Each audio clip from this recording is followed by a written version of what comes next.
Olá, amados, paz e bem. Eu sou o presbítero Melquisedeque e estou aqui para os comentários da lição desta semana, lições bíblicas da editora CPAD Classe de Jovens, segundo trimestre de 2026. Nesse trimestre, nós estamos estudando sobre ideologias entre a verdade e o engano. E hoje, a lição de número 12, nós iremos falar da falácia do triunfalismo, que, em regras gerais, o triunfalismo é muito parecido com a teologia da prosperidade, que está muito ligado à cura, muito ligado à libertação, à confissão positiva, muito ligado a dinheiro. O triunfalismo é muito parecido com a teologia da prosperidade, também ligado à questão de saúde, à questão de ser sempre vitorioso. E nesta lição nós iremos ver algumas questões que são extremamente prejudiciais à fé cristã, que o triunfalismo acaba proporcionando. Lembrando, meus irmãos, você que gosta de ministrar com slides em sua igreja, seja um assinante do EBD em Foco.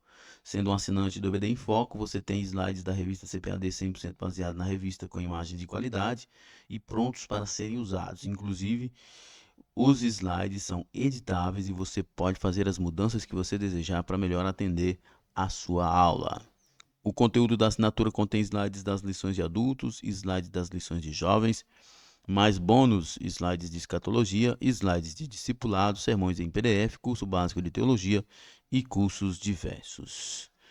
Nós temos também o aplicativo do EBD em Foco. Você pode acessar a sua Play Store e procurar por EBD em Foco. Acesse todos os slides e subsídios produzidos pelo EBD em Foco na palma da sua mão pelo aplicativo do EBD em Foco. Para mais informações, acesse o site www.ebdemfoco.com ou entre em contato com a nossa equipe pelo WhatsApp 94DDD 984092869. Muito bem, vamos então para o nosso comentário. O texto principal da lição se encontra em Lucas 9:23 e nos diz: E dizia a todos: Se alguém quer vir após mim, negue-se a si mesmo e tome cada dia a sua cruz e siga-me. Essas são palavras de Jesus, aonde nós vemos que um dos valores do cristianismo é o negar a si mesmo, levando em consideração que a nossa natureza é caída, e esse negar a si mesmo não é autocomiseração, mas é reconhecer a pecaminosidade da carne e assim se entregar para Cristo Jesus. É por isso que um dos valores centrais do cristianismo chama-se nascer de novo, morrer para o velho homem para viver para uma nova vida. Por isso Jesus está ensinando e dizia a todos: se alguém quiser vir após mim, negue-se a si mesmo, tome cada dia a sua cruz e siga-me. Ou seja, morra para a velha natureza, para o velho homem, e viva uma nova vida em Cristo Jesus. Isso, inclusive, entra em contraste com a ideia do triunfalismo, porque o triunfalismo não trabalha essa ideia do negar a si mesmo, do morrer para o mundo, do viver somente para Deus, mas o triunfalismo trabalha muito a questão do você venceu, você é vencedor e não está preocupado com o fortalecimento da caminhada. Está sempre nessa busca do vencer, vencer. E muitas vezes isso acaba trazendo frustração para muitas pessoas. O resumo da lição nos diz: o triunfalismo distorce o evangelho ao prometer uma vida cristã sem sofrimento, enquanto a Bíblia revela que a vida cristã está na perseverança na cruz e na esperança eterna em Cristo, né? A vida cristã está na caminhada do dia a dia, do caminho estreito. Se fosse para ser triunfalista o tempo todo, nós estaríamos em um caminho largo. Está muito claro no Evangelho que o cristão passará por dificuldades. Inclusive, a própria caminhada do cristão é descrita entrando pela porta estreita e andando também em um caminho estreito, né? A porta apertada e caminho estreito. E isso pressupõe, ou melhor, pressupõe não, isso deixa bem claro que o cristão não tem uma vida fácil. Não é que a caminhada seja fardo, não é que ser crente seja fardo. É que andar como um cristão, viver como cristão, é andar na contramão. É ser contra a cultura, é andar na contramão, e é óbvio que essas coisas nos mostram que a caminhada não é fácil. Além do mais, a Bíblia nos fala do Evangelho tendo como o seu símbolo máximo uma cruz, um sacrifício, onde a salvação é feita, ou melhor, a salvação é realizada por um sacrifício na cruz. Por um sacrifício. A história toda da redenção é exemplificada por um sacrifício, onde o cordeiro morre pelos culpados, pelos pecadores. Então a ideia do triunfalismo ela é antagônica à ideia bíblica, porque a ideia bíblica nos mostra Jesus Cristo como nosso Senhor, como a nossa satisfação, a nossa alegria, a nossa salvação, mas nos mostra numa caminhada aonde nós estamos caminhando na contramão do mundo, vencendo o mundo, lutando contra o mundo, buscando satisfação em Cristo, mas vencendo a carne, vencendo o mundo em uma grande batalha. Essa é a realidade bíblica. Não é que ser crente seja ruim, muito pelo contrário, porque ser cristão é ser liberto da condenação. Mas esta é uma realidade que precisa ser observada. Nós somos contra a cultura. Nós andamos na contramão do mundo. E você pode pegar como metáfora a avenida principal da sua cidade aí, e é impossível você andar na contramão. Não tem como andar na contramão. Seria uma guerra, uma luta, seria confrontos o tempo todo. E nós, como cristãos, andamos na contramão do mundo. Então, por esta razão que o triunfalismo é completamente antagônico à verdade bíblica. Aqui, por exemplo, no resumo da lição, o autor está dizendo que a vida cristã ela tem sofrimento, porque o próprio Jesus diz: no mundo tereis aflições. A vida cristã revelada na Bíblia é de perseverança, ou seja, porque há lutas, há batalhas e a gente precisa perseverar. A vida cristã na Bíblia é representada, é simbolizada numa cruz aonde houve um sacrifício, sacrifícios, abrir mão da velha natureza para viver de forma que agrada a Deus. A Bíblia nos mostra a esperança, ou seja, a espera, a necessidade de ser perseverante, de vencer as adversidades. Então, o triunfalismo é completamente antagônico ao que prega a Bíblia. O texto bíblico da nossa lição se encontra em 2 Coríntios 2, 14 a 17. E eu não vou me deter no texto por uma questão de tempo, mas com certeza você já faz a leitura do texto para melhor entendê-lo. Nossa introdução. A fé cristã está profundamente enraizada na cruz, na dependência do Espírito Santo e na soberania de Deus. O triunfalismo barato não faz o menor sentido dentro de uma perspectiva honesta da Bíblia. O triunfalismo rejeita a ideia de sacrifício, o triunfalismo rejeita a ideia de dependência e o triunfalismo rejeita a ideia de estarmos na espera da vontade de Deus.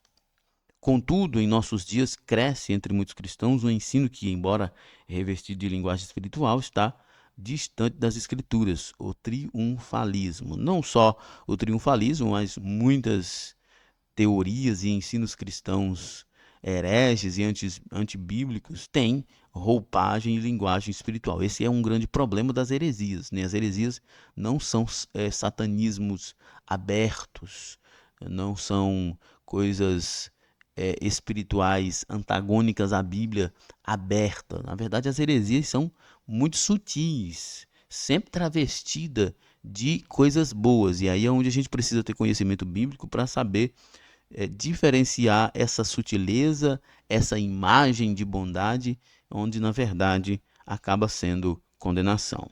Essa abordagem religiosa prega uma vida cristã marcada apenas por vitórias, abundância e ausência de sofrimento, negando a realidade das tribulações e a centralidade da cruz. Esta lição propõe-se apresentar a falácia do triunfalismo, denunciando seus equívocos e reafirmando a genuína fé cristã, que se manifesta na humildade, na integridade e na dependência de Deus. Como eu já falei lá no início, tratando do resumo da lição, a vida cristã é uma caminhada na contramão do mundo. Na contramão. O evangelho é uma contracultura, se opõe ao mundo. Não tem como nós termos vida fácil nesse mundo sendo fiel a Cristo. Não tem como. A imagem da redenção é a imagem de um sacrifício. É a imagem de um sacrifício, porque vai de encontro a tudo que o mundo prega. Então o triunfalismo, ele distorce verdades ou abandonam verdades bíblicas centrais para uma vida de fé centrada em Cristo. O triunfalismo é um problema terrível nas igrejas. Isso, além do mais, traz frustração, depressão e tantos outros problemas que nós iremos ainda ver aqui nesta lição. Vamos analisar 3 aspectos importantes. A simonia como raiz do triunfalismo. A simonia está dentro daquele contexto de Simão o Mago, que queria comprar o poder do Espírito Santo.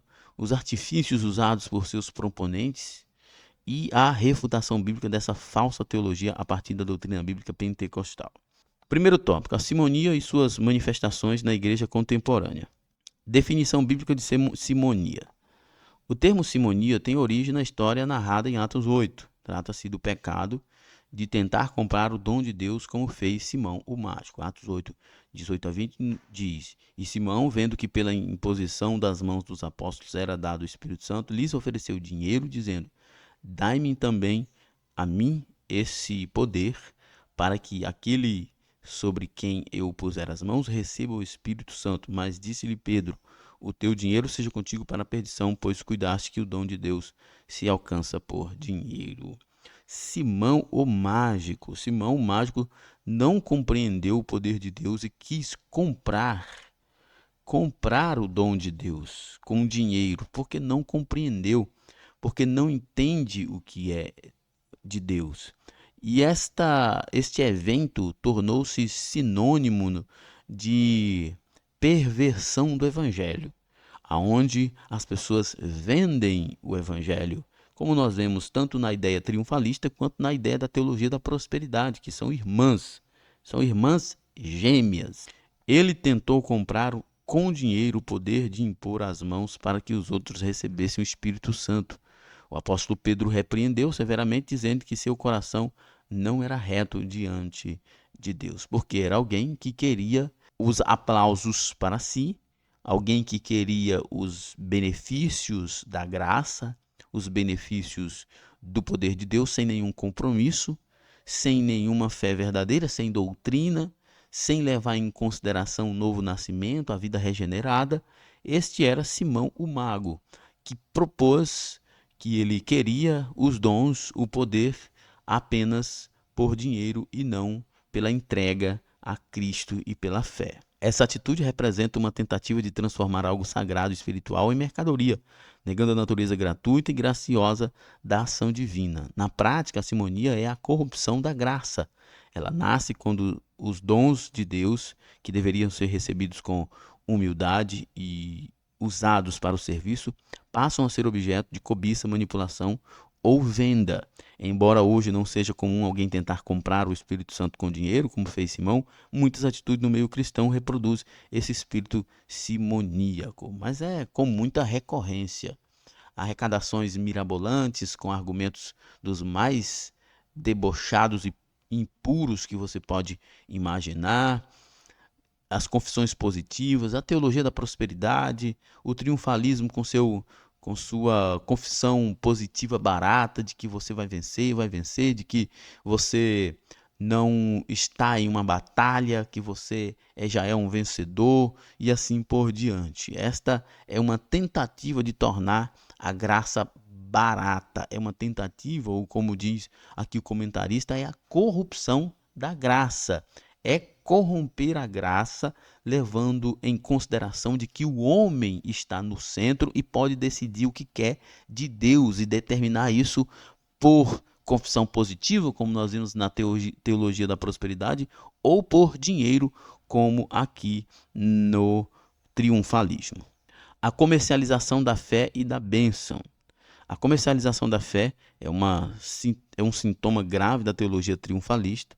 Programas de TV religiosos que promovem campanhas de fé com ênfase em doações financeiras para obter milagres, contribuem para transformar o evangelho em um produto de mercado. E nós vemos isso, oração por Pix, por transferência, a tentativa de engajamento com ofertas, sementes que serão plantadas. E é interessante que são pessoas que você não conhece, e é um solo que você não sabe que é fértil. Mesmo assim, eles estão nas TVs e nas redes sociais pedindo dinheiro, oferecendo uma oração ou qualquer coisa para poder ganhar dinheiro. Isso é um deboche, é uma afronta ao evangelho, típico dessa geração de teologia da prosperidade e triunfalismo, e nós cristãos devemos combater isso, lembrando que a vida cristã é uma vida de consagração ao Senhor. A vida cristã é uma vida de entrega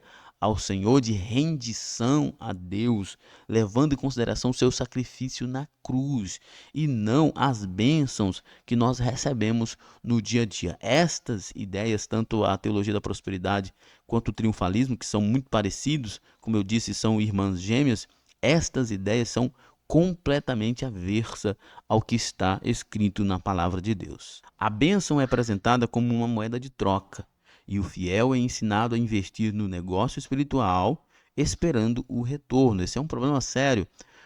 Na nossa igreja, por exemplo, a gente tenta se afastar ao máximo desse problema do investir no reino, investir no negócio espiritual, nessa ideia da barganha. Mas é muito difícil, irmãos, você conseguir manter uma comunidade tendo irmãos dizimistas e ofertantes regulares sem apresentar uma barganha. Como lá na nossa igreja a gente tem essa política de não usar estas artimanhas, esses métodos espúrios, as dificuldades financeiras são recorrentes. Por quê? Porque se a gente não estiver oferecendo nada, os irmãos parece que não acreditam que ofertar e dizimar seja uma graça, seja gratidão, seja uma bênção. É preciso estar dizendo que você vai receber, que você vai ser abençoado. Somente a partir da barganha é que as pessoas se disponibilizam mais. E como nós somos completamente contra a esse tipo de abordagem, então a gente sofre com dificuldades financeiras na igreja por causa desta mentalidade pagã que muitos cristãos têm ainda hoje, e isso não é aprendido muitas vezes nos púlpitos, mas é principalmente aprendido na TV, na internet, nestes televisionalistas e pregadores e pastores que estão por aí na internet fazendo essas campanhas malucas, e muitos cristãos acabam se contaminando com isso, muito por causa da sua ganância, da sua avareza, da sua vontade de ter dinheiro. E nós já falamos sobre isso, inclusive, na lição passada sobre a teologia da prosperidade, que a teologia da prosperidade e também o triunfalismo teve uma sacada brilhante para arrecadar dinheiro: usar a ganância e a avareza dos crentes. É mole um trem desse. Olha aonde os caras foram parar. Mas é exatamente isso que eles fazem. Eles fazem do fiel um cliente e fazem do evangelho uma mercadoria. Mas eles não estão fazendo isso, inventando isso do nada. Eles aprenderam com Simão o Mago e descobriram que muitos crentes são avarentos, são gananciosos e fazem qualquer coisa, inclusive vender a própria fé em nome de dinheiro. Essa visão deturpa a graça de Deus e coloca os crentes sobre um jugo legalista e opressor. É sobre o que eu faço para o que eu vou ter. Em vez de enxergarem Deus como Pai amoroso, começam a vê-lo como um empresário divino que só responde àqueles que pagam. A espiritualidade torna-se uma performance comercial e não uma relação de comunhão com Deus. Como eu disse agora há pouco, na nossa igreja a gente combate isso, mas tem muito disso ainda no ideário dos irmãos. Por quê? Porque não é porque eles são ensinados na igreja, é porque eles estão contaminados pelo que se vê na internet e na televisão. E isso é um problema. Eu sei que tem igrejas que fazem isso. São igrejas, especialmente as neopentecostais, fazem isso com recorrência. Mas igrejas mais bíblicas de fato, elas não fazem isso nos seus púlpitos, não fazem isso nos seus momentos de ensino, mas elas têm irmãos que são contaminados por essas vertentes de teologia da prosperidade e triunfalismo, porque são contaminados pelo que vem na internet e na televisão. Por isso eu sempre digo para os irmãos na minha igreja, sempre para terem cuidado, porque essas coisas é conselho de ímpio. É assentar na roda dos escarnecedores. Tenha cuidado com essas coisas. Se você está precisando ganhar dinheiro, estude, trabalhe, se profissionalize, mas não vá barganhar com Deus como se ele fosse um empresário que você oferece alguma coisa para ele lhe dar algo em troca. Lembre-se, como diz o próprio Deus a Isaías, o melhor dos seus atos de justiça para mim não passa de trapos de imundícia. Nós dependemos de Deus, nós somos servos de Deus e nós somos sustentados pela graça de Deus. Não é pelo que nós fazemos, não há nada em nós que nós possamos fazer para que nós possamos obrigar Deus a nos abençoar. Deus nos abençoa pela sua graça. A verdadeira fé cristã nos ensina que a bênção vem pela obediência, humildade e confiança na palavra de Deus. A bênção vem pela obediência à palavra de Deus, a bênção vem pela obediência aos princípios, às regras. Olha só, a Bíblia usa muito a metáfora do lavrador que planta e colhe. Mas o lavrador, ele precisa plantar, ele precisa cuidar do solo, ele precisa plantar, ele precisa regar, ele precisa defender a plantação de insetos, de invasores, e ele precisa esperar o tempo. Ele precisa trabalhar, ele precisa esperar, ele precisa esperar o tempo certo. Não é da noite para o dia e não é do jeito que a gente bem quer. Não é só determinar, não é só gritar, não é só pular. Há um tempo, a Bíblia inclusive ensina isso, há um tempo para tudo. E nós usufruiremos das bênçãos de Deus. Antes de tudo, o princípio de usufruir das bênçãos de Deus é estar com Deus, é viver na presença de Deus. A maior das bênçãos que o cristão pode ter é sair das trevas e ir para a luz, é estar em Cristo. Lembre-se do que Jesus diz lá em Mateus: buscar em primeiro lugar o reino do céu e a sua justiça, e as outras coisas vos serão acrescentadas. Nenhum crente deve viver como um louco correndo atrás de bênçãos, porque Jesus é a nossa maior bênção. Não existe atalhos ou barganhas no reino de Deus. A bênção não está à venda e o Espírito Santo não é mercadoria de prateleira. Não existe atalhos. Nós somos chamados para estar na presença de Deus. A maior bênção para nós nesta terra é estar na presença de Deus. Lembra de Moisés, quando eles estavam no deserto, que Deus diz: Moisés, o povo é muito rebelde.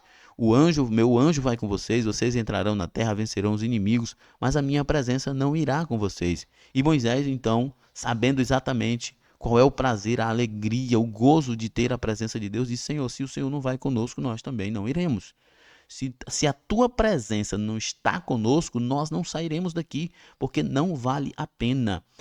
A teologia da prosperidade e a teologia do triunfalismo leva em consideração apenas a bênção e não a presença de Deus.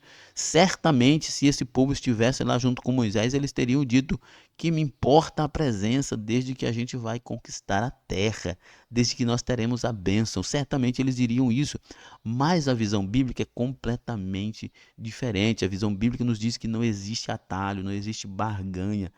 A nossa realidade é que nós somos chamados para viver na presença do Senhor e desfrutando da presença do Senhor, porque ela é mais importante do que qualquer bênção. O espírito mercenário na pregação. Esse espírito mercenário na pregação é um negócio complicado mesmo, mas isso está muito mais restrito hoje em dia dentro dos círculos neopentecostais e da teologia da prosperidade. E isso ainda acontece no meio de igrejas mais conservadoras, mas é por aquilo que eu digo. Não é pelo púlpito que ensina, porque muitos pastores, eu sei que tem muito pastor, eu já conheci pastores também assembleianos bem picaretas, mas a internet e a televisão, nos programas televisionados de muitas igrejas neopentecostais, elas encharcam a mente de pessoas fracas com estas ideias e por isso elas acabam sendo contaminadas de fato. Em 2 Coríntios 2,17, Paulo declara que ele e os seus companheiros não estão falsificando a palavra de Deus, mas falam em Cristo com sinceridade, como o de Deus na presença de Deus, ou seja, com todo temor, com toda a verdade, com todo temor, sabendo da responsabilidade que tem.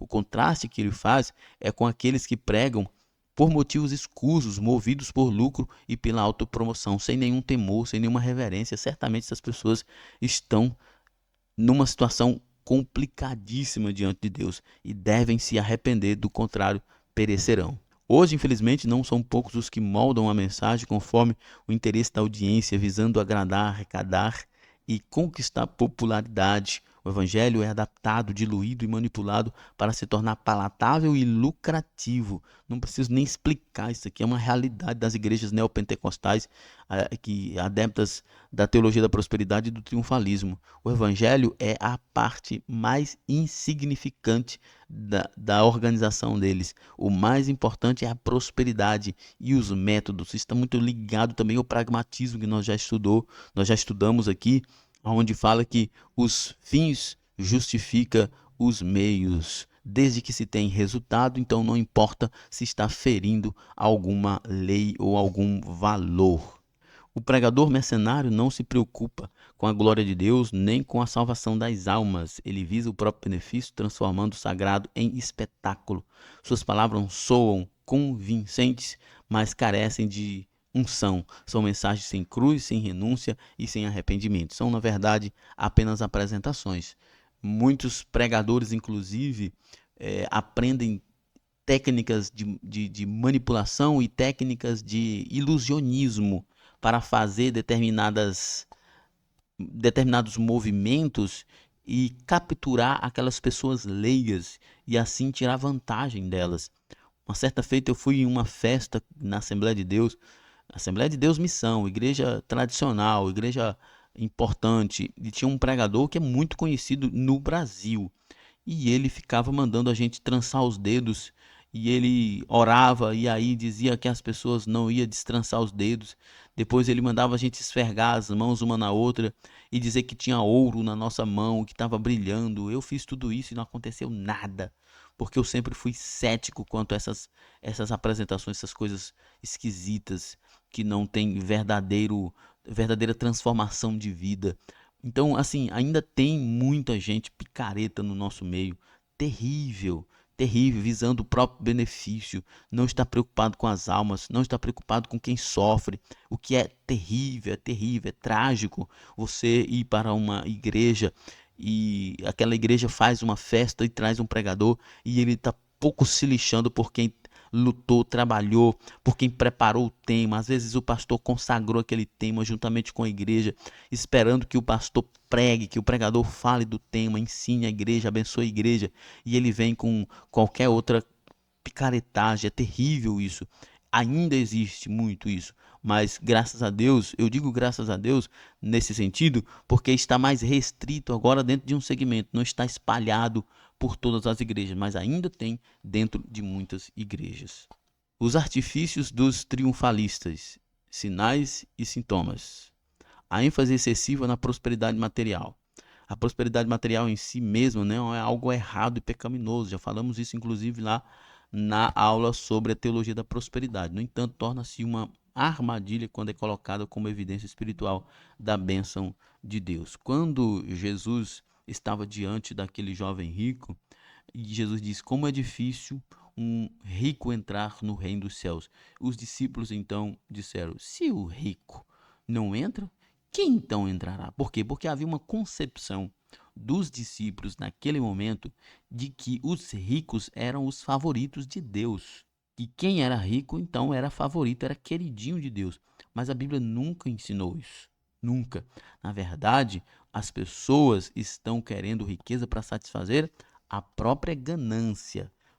Como está dito aqui no slide anterior, não é pecado nem errado ser rico, mas a gente precisa ser rico pelos meios legais, pelo trabalho, pela bênção e a providência de Deus, e não por manipular pessoas ou manipular a mensagem do Evangelho para tirar dinheiro de incautos. O triunfalismo comete o erro de apresentar o sucesso financeiro como sinal inequívoco da aprovação divina. Essa doutrina ignora a vasta galeria bíblica de homens e mulheres fiéis que, embora pobres, eram riquíssimos diante de Deus. Isso aqui, ó. O triunfalismo comete o erro de apresentar o sucesso financeiro como sinal inequívoco da aprovação de Deus, que era o que os discípulos pensavam. Era o que os discípulos pensavam. Se o jovem rico, que era rico, estava complicado para ele entrar no reino do céu, quem mais seria? Quem mais entraria no reino? Se os queridos de Deus, porque se é próspero, porque Deus então abençoou e Deus ama muito mais do que os outros. Mas isso é uma visão completamente distorcida. Completamente distorcida. Quando nós olhamos, por exemplo, para Hebreus 11, nós temos ali a galeria dos heróis da fé, que a Bíblia diz dos quais o mundo não era digno, mas foram pessoas que sofreram, foram pessoas que venceram, são vencedores porque venceram a prova, venceram a luta, foram fiéis até o fim, não porque manipularam e cresceram, enriqueceram roubando de alguém. Jesus nasceu numa manjedoura, viveu sem lugar fixo para dormir e morreu entre dois ladrões. Os apóstolos enfrentaram fome, perseguições e escassez. Ao ensinar que a riqueza é o padrão para medir a fé, o triunfalismo gera culpa e frustração nos corações sinceros que enfrentam dificuldades. Na verdade, o que o triunfalismo e a teologia da prosperidade faz é buscar enriquecer seus líderes. Eles pouco estão se importando com as pessoas pobres. Eles estão buscando enriquecimento para si mesmos. É por isso que a gente precisa falar, e o professor deve explorar isso, inclusive com os seus alunos na sua escola bíblica, de que o triunfalismo e a teologia da prosperidade não está preocupado em enriquecer ninguém. É igual o governo de esquerda, não está preocupado em tirar ninguém da miséria, muito pelo contrário, quanto mais na miséria as pessoas estiverem, melhor é para essa gente, porque mais material humano para eles manipular eles têm. Aonde houver prosperidade de fato, essas pessoas sairão de perto deles, mas eles não estão preocupados em abençoar ninguém, eles querem tirar até o último vintém dessas pessoas porque são gananciosos, avarentos e cobiçosos. Em vez de consolo e direção, recebem acusações de falta de fé ou pecado oculto. Isso distorce o caráter amoroso e paciente de Deus.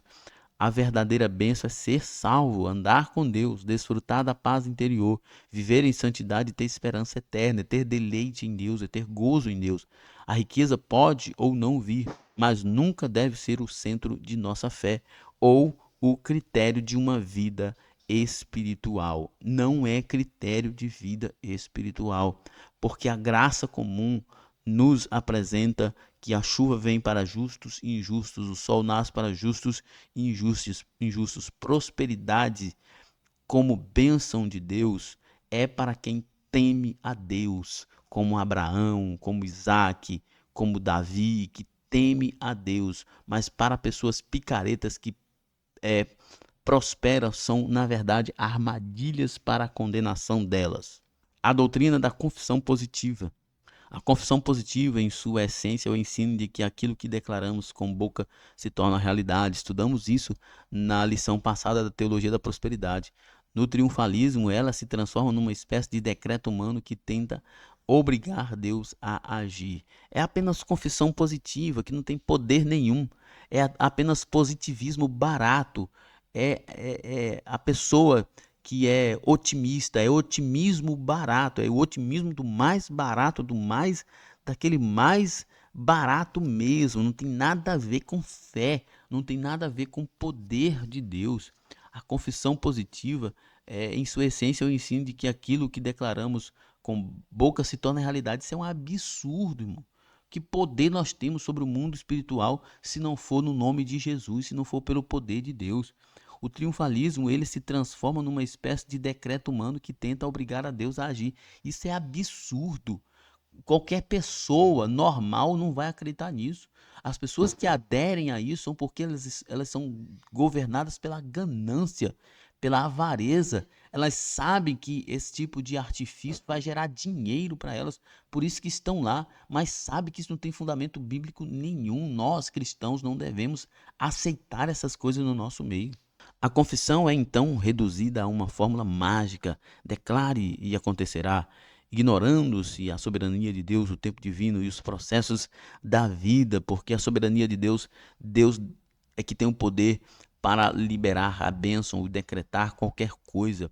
Deus é soberano o tempo todo. Deus tem o seu tempo. Cada tempo, Deus tem o tempo certo para cada bênção em nossa vida. E mais, a Bíblia nos fala de provas, nos fala de lutas como forma de aperfeiçoamento do caráter. São os processos da vida. A teologia da prosperidade e do triunfalismo ignora tudo isso. Ignora essas teologias, elas apresentam, especialmente para as pessoas não crentes, que você aceitou Jesus, pronto, agora você é um eterno vencedor que nunca perde. A sua vitória agora tem sabor de mel e assim por diante. Isso é um absurdo, não tem nada a ver com o verdadeiro evangelho. Essa abordagem transforma a oração em encantamento e afasta os crentes da submissão do Senhor. E esta oração de encantamento, ela não desenvolve o caráter cristão e muito menos a comunhão com Deus. A oração, irmãos, isso é importante. A oração é importantíssima para o nosso caráter cristão, para moldar o nosso caráter cristão. Assim como a palavra de Deus é importante para moldar o nosso caráter cristão, a oração também é. A oração nos leva à presença de Deus, a desfrutar da presença de Deus. Mas esta abordagem, meio que fórmula mágica, isso não leva ninguém à comunhão com Deus. Isso não leva ninguém a desenvolver a fé, muito pelo contrário. É mais uma armadilha para deixar a pessoa amarrada à ganância e à avareza e o amor pelo dinheiro, o que vai destruir essas pessoas. Por isso, nós precisamos ter cuidado. E mais uma coisa, não escutem essas pessoas, irmãos. Não parem para ouvir Edir Macedo, não parem para ouvir R.R. Soares, não parem para ouvir David Leonardo, não parem para ouvir Caio Fábio, não parem para ouvir essa gente. Eu sei que Caio Fábio é uma outra vertente oposta a essa, mas são heresias que estão na internet e tantos outros.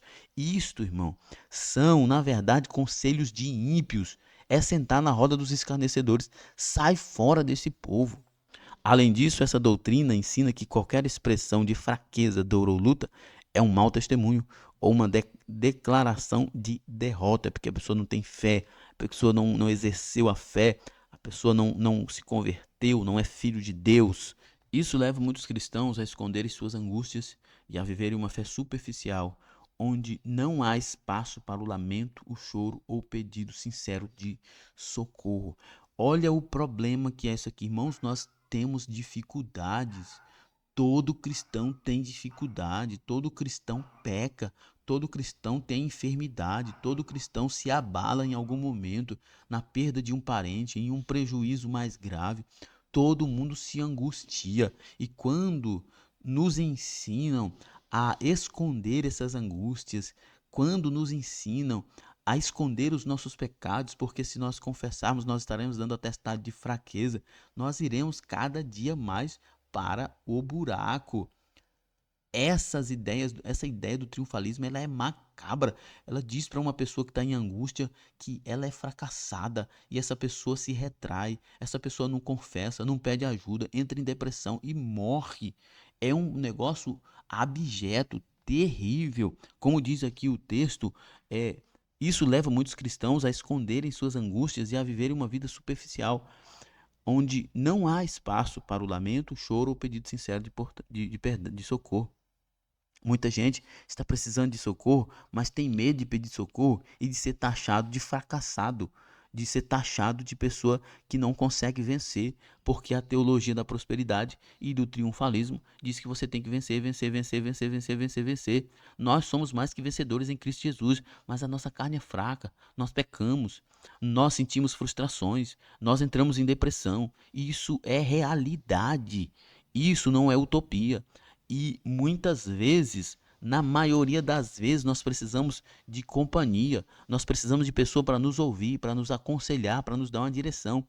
Mas se somos levados a pensar que somos fracassados porque erramos, quanto mais pensarmos assim, mais nós iremos recuar e mais nos isolaremos e mais correremos o risco de perecer. Olha o problema que essas teologias traz para a vida do crente.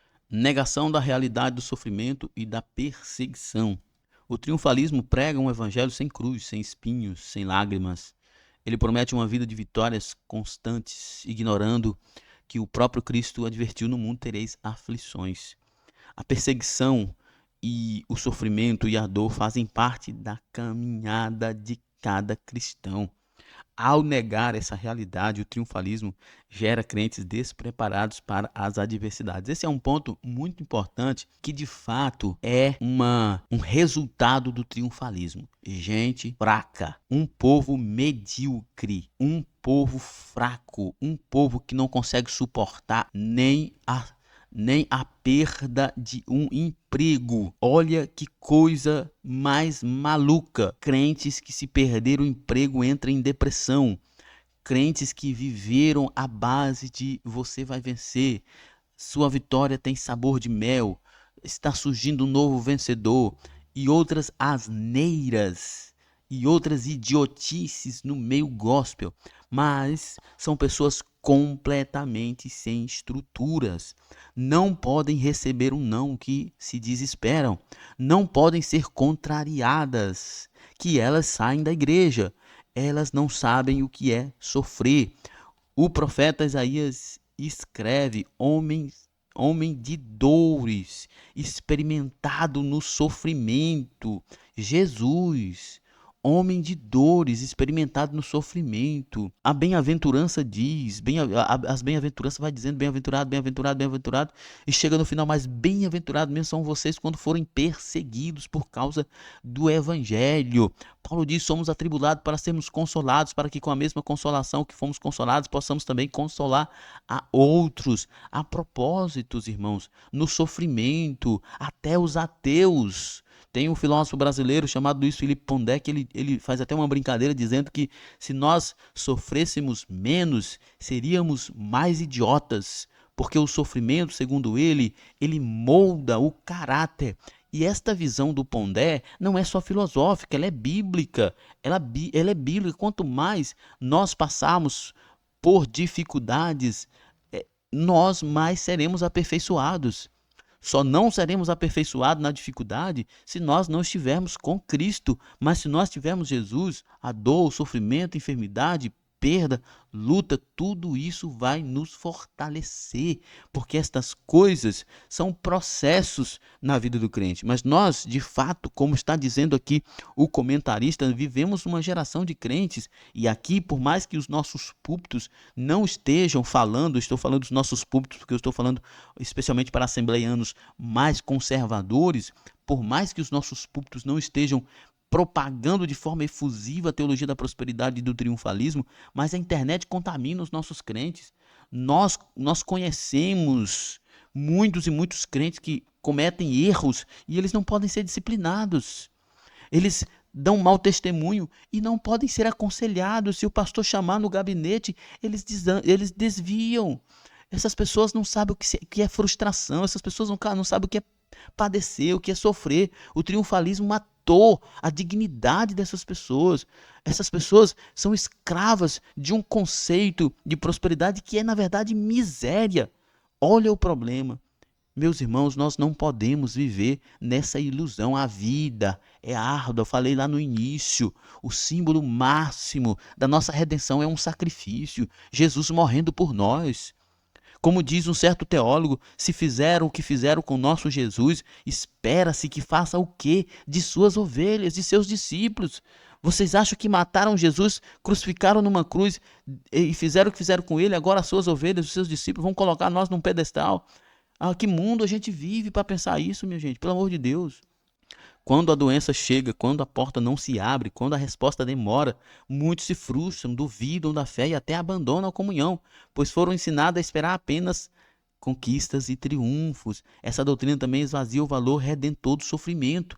Não que o sofrimento em si seja bom, mas a Bíblia ensina que Deus o usa para forjar nosso caráter, desenvolver a paciência e nos conformar à imagem de Cristo. Já até adiantei o assunto desse slide. Pessoas que não podem se frustrar com nada. Se perder o emprego, entra em depressão.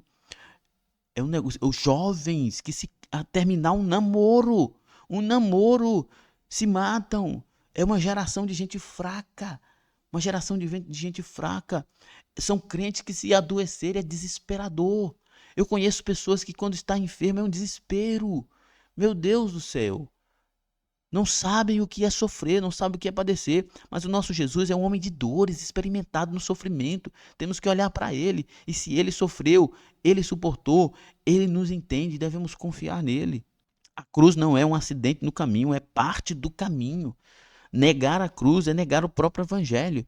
Jesus nos chama a tomarmos nossa cruz diariamente e segui-lo. Uma teologia que ignora o sofrimento é uma teologia incompleta e antibíblica, e dizia a todos: se alguém quer vir após mim, negue-se a si mesmo, tome cada dia a sua cruz e siga-me. Lembre-se, a caminhada é com cruz. Lembre-se, a porta de entrada é estreita. Lembre-se, o caminho é apertado. Lembre-se, o evangelho é contra a cultura. Lembre-se, nossa caminhada é na contramão do mundo. Você está esperando aplausos de quem?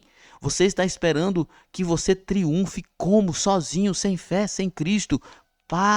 Abandone esse caminho e siga Jesus. Terceiro tópico, refutando o triunfalismo.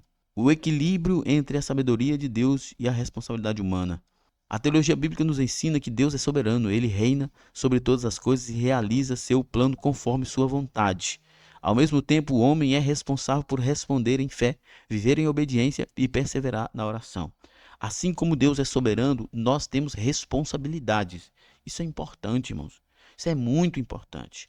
O comentarista diz aqui: ao mesmo tempo, o homem é responsável por responder com fé. Ao mesmo tempo, o homem é responsável por responder com fé. O homem é responsável em obedecer. O homem é responsável em seguir princípio, obedecer às ordenanças de Deus, perseverar na oração, se abster do pecado. Deus é soberano, Deus abençoa, Deus é gracioso, mas Deus nos deu responsabilidade. É preciso assumir responsabilidade. O triunfalismo ignora esse equilíbrio. Ele transforma a fé em chave mágica e coloca o homem como centro da adoração divina. Vem mais aí. Assim, Deus se torna refém da fé do homem e não o Senhor soberano que age conforme o seu querer. A doutrina bíblica pentecostal ensina que devemos buscar a Deus com fervor, mas também descansar em sua soberania. Há momentos em que a resposta de Deus será não, ou ainda não, e isso não diminuiu seu amor ou poder. As respostas de Deus podem ser sim, pode ser um sim definitivamente, pode ser um sim provisoriamente, como foi para a viúva lá, que o profeta diz: vende, paga as contas e vive do que sobrou até que é um sim provisório. É um não definitivo, muitas vezes, como foi para Paulo: a minha graça te basta, Paulo, não insiste mais com esse negócio que eu não vou te curar. Ou pode ser como foi para Ezequias: é um não temporário, peraí, eu vou te curar, vai ser curado, e assim por diante. Deus tem seu modo de trabalhar e nós precisamos confiar e descansar nele. O segredo da vida cristã está em confiar mesmo sem entender, obedecer mesmo sem ver e crer que a graça de Deus é suficiente. Esse equilíbrio protege o crente da frustração triunfalista e o conduz à maturidade espiritual. Nós precisamos entender que nós não temos controle sobre quase nada. Nós precisamos entender que nós somos criaturas. Nós precisamos entender que o nosso Criador nos estabeleceu leis em princípio para obedecermos e seguir. Nós precisamos entender que tudo é pela graça. A valorização da cruz e do sofrimento redentor. A cruz é o centro do evangelho. Jesus venceu, sim, mas antes Jesus sofreu, foi rejeitado e morreu. Como eu disse, gosto de sempre falar, o símbolo máximo da redenção é um cordeiro sendo sacrificado. Sacrifício. A vida cristã não pode ser diferente. O cristianismo não é um caminho de alegria sem dor, mas de glória através da dor, pois o evangelho não é um caminho fácil. Porta é estreita, o caminho é apertado. No mundo tereis aflições, vocês serão perseguidos, mas serão bem-aventurados. O triunfo de Cristo foi conquistado na cruz. O sofrimento é parte da identificação com Cristo. Ele não é sinal de derrota, mas de fé autêntica. O triunfalismo tenta remover a cruz da jornada cristã, mas isso é impossível. Uma fé sem cruz é uma ilusão. Uma fé sem cruz é uma fé sem redenção, porque a cruz é o símbolo novo da redenção, da nova aliança. Historicamente, o símbolo da redenção redenção sempre foi um cordeiro. Agora, na nova aliança, o símbolo da redenção é uma cruz, porque o cordeiro dessa vez foi sacrificado numa cruz. A cruz nos ensina a humildade, a dependência, o amor sacrificial e a perseverança. A teologia pentecostal deve sempre exaltar a cruz. É nela que encontramos salvação, cura, libertação e vida eterna. O verdadeiro triunfo cristão começa na rendição. Quando nós nos rendemos a Cristo, então nós vencemos. Nós vencemos quando nos rendemos a Cristo, irmãos, porque o nosso maior inimigo está em nós. É a nossa natureza caída. Às vezes nós pensamos que o nosso maior inimigo é o diabo, é o mundo, mas o nosso maior inimigo é a nossa própria natureza. Ela está mais perto do que qualquer outro desses inimigos. E é traiçoeira, talvez a mais traiçoeira de todas. Então, quando nós nos rendemos, nós vencemos. A pureza da pregação e a dependência do Espírito Santo. O apóstolo Paulo foi claro, sua pregação era feita com sinceridade, como de Deus e na presença de Deus, com toda a humildade, no poder de Deus e com submissão a Deus. A motivação era pura e o conteúdo era fiel à verdade. Esse é o padrão para todo pregador e ministro do Evangelho. O triunfalismo, ao contrário, adultera a palavra, remove as partes difíceis, omite a cruz e promete apenas as bênçãos. É, na verdade, uma grande perversão do Evangelho. Ele manipula as Escrituras para agradar o público e não para glorificar a Deus. Mas Paulo diz em 1 Coríntios 10:31, quer comamos, quer bebamos, ou façamos qualquer outra coisa, façamos para a glória de Deus. Inclusive, quando pregarmos, preguemos para a glória de Deus e não para satisfazer egos. O verdadeiro ministério é aquele que depende do Espírito Santo, que prega com temor e que não está em busca de lucros, mas da salvação das almas. A pregação deve ser ungida, bíblica e centrada em Cristo. E o que se espera dos ministros? Que eles sejam achados fiéis. Lembra daqueles que Jesus disse, está escrito lá em Mateus 7, que eles dirão, em teu nome expulsamos demônios, fizemos maravilhas, falamos em novas línguas, e Jesus vai dizer, eu não vos conheço, afastam de mim. Porque estes não foram achados fiéis. Foram achados pregando teologia da prosperidade e triunfalismo barato. Nós ficamos com a palavra de Deus. A pregação deve ser ungida, bíblica, centrada em Cristo. E o ministro deve ser achado fiel à palavra. Nossa conclusão. A falácia do triunfalismo é um desvio perigoso da fé bíblica, prometendo uma vida sem dor. Ele desvaloriza a cruz, ignora o sofrimento, transforma Deus em um distribuidor de bênção por interesse. Precisamos resistir às tentações do triunfalismo e manter nossos olhos fixos em Cristo. A verdadeira vitória é permanecer firme, mesmo nas provações. É crer quando tudo diz o contrário. É amar a Deus mais pelo que Ele é do que pelo que Ele dá. Vivamos, pois, não segundo o triunfalismo, mas segundo o Evangelho. Que nossa fé seja sincera, nossa pregação pura e nossa caminhada perseverante para a glória de Deus. Que sejamos achados fiéis. Muito bem, chegamos ao final de mais um comentário. Lembrando que na plataforma EBD Foco você tem tudo o que precisa para ministrar uma aula de excelência na EBD. Ficamos por aqui, até a próxima. Paz e bem a todos.